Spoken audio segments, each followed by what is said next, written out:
That's a really interesting insight. So you're saying this is more a psychological blow or well, let me ask you this. Do you think the Americans were behind this? If you had asked me that a year ago, I would have said it would really be hard to imagine this happening without the Americans behind it in some way. With today's political environment and how things have gone, particularly as Vance becomes more and more ingratiated into the defense community, ingratiated, wrong word, intertwined. I don't know. I have a clearance, but need to know and all that. I can't just go through the archives in the Defense Department whenever I'm in Washington. But it's difficult to imagine something of this caliber getting signed off by this White House. So this was, again, didn't use any fundamentally new technologies. It was just audacity, and it was amazing. Yeah, it really was. So give us your view of the state of play in terms of on the ground there and how the conflict, who's winning, who's losing, how you see it playing out. Well, the problem is in part demographic. The Russians are facing something similar to the Chinese, just not on as steep of a descent. They know they only have a few years left, that they'll have enough men in their 20s to even attempt to use military tactics to adjust their world. And they feel they need to get to something closer to the old Soviet boundaries if they're going to be able to defend themselves.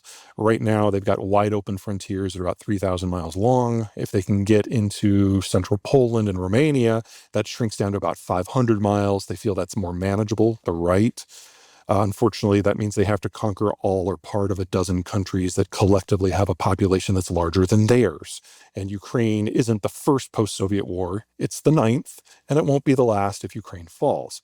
So from the Russian point of view, they outnumber the Ukrainians in any fight somewhere like 3 to 5 to 1, which means that any fight where the Ukrainians don't kill 3 to 5 as many Russians as they lose of their own people is a fight that technically the Ukrainians have lost because their demographics are very similar to the Russians.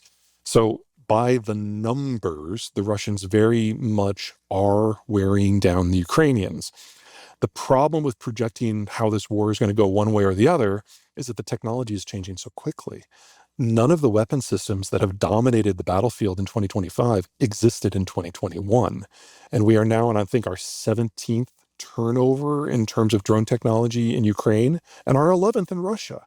The Russians aren't innovating nearly as quickly, but they also can draw upon lots of legacy equipment out of North Korea, lots of drones out of Iran, and then lots of industrial plant out of China. So this is a type of war that mixes what we thought we understood with things that are completely new, and it's taking us in a lot of really strange directions.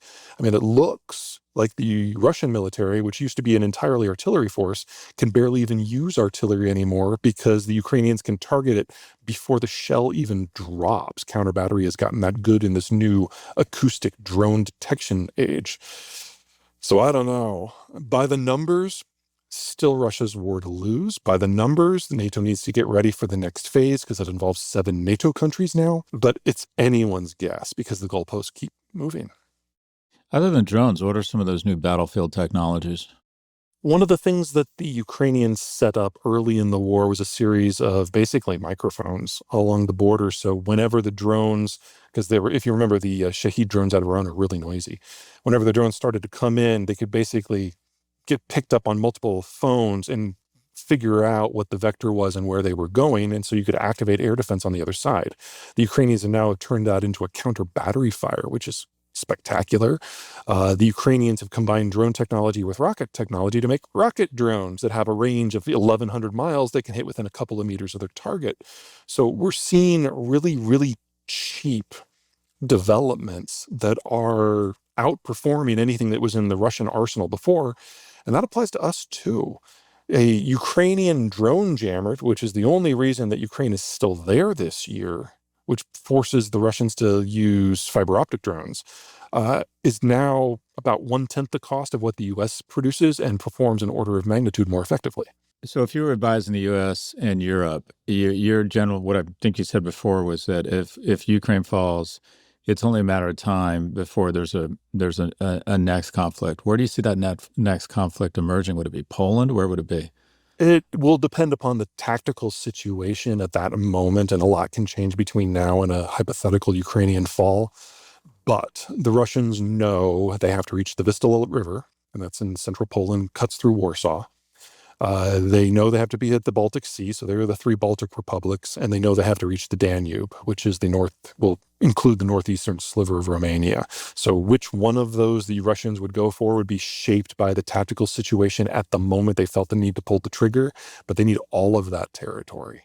And now that Finland is in NATO, they would definitely go for Finland as well if they thought they could pull it off. I would guess they would do the Baltics first because it looks, from the details, the simplest, but the tactical math changes pretty rapidly.